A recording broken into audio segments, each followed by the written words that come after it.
House Judiciary Committee Chairman Jim Jordan.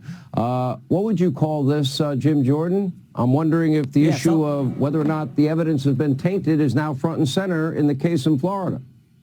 Yeah, the order of the documents seized was changed. That one sentence says it all. Most people would call that tampering with evidence. The physical documents didn't match up with the scanned documents. And here's the irony, Sean. This is Jack Smith mishandling the very documents that he's charging President Trump with mishandling. Go figure. I mean, that to me is the ultimate irony here. Not to mention, of course, the double standard. We had Robert Hur 6 weeks ago in front of our committee. Robert Hur said Joe Biden met the elements of the crime. He knowingly kept, knowingly disclosed classified information. But he wasn't charged because he says he was a forgetful old man. And we also established motive.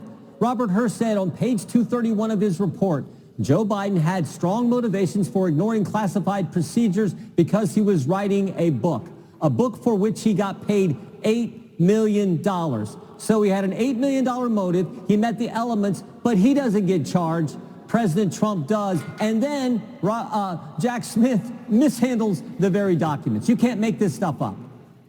You really can't. Let me get your reaction to what's going on in the court. You have the judge threatening to put President Trump in jail. You have clearly a judge in this case, according to my reading of the law, that should have recused himself.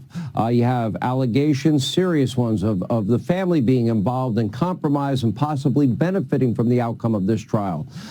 Then you have the third highest ranking official at the Department of Justice. This is Merrick Garland's Department of Justice. Number 3, pretty prestigious position, a guy that we now know was raising money, political donations with the DNC.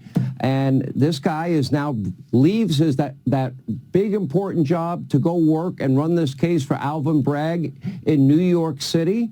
Tell me how that's not a conflict of interest. Yeah, it definitely is. You got a partisan Democrat prosecuting the case. You got a partisan judge overseeing the case. The partisan judge's daughter worked for Adam Schiff. She's obviously partisan. And then, of course, there's a gag order on the former president of the United States, the guy I believe is going to be the next president of the United States. There's a gag order on him, but Michael Cohen, the convicted perjurer, the guy who lied 6 times in front of Congress when he came and testified, he's allowed to say whatever he wants. He's allowed to go on TikTok and social media and spout off whatever he wants, and that's their star witness.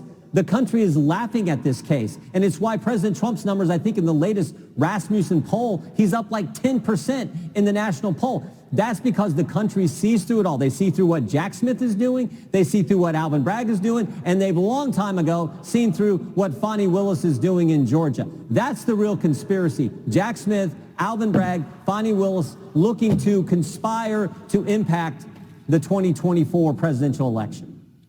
Let me ask you, do you believe, how long will it take your committee to get answers on this new part of your investigation, which is the weaponization of the DOJ under Joe Biden, and now the special counsel? And by the way, is the special counsel even constitutionally allowed to have that job?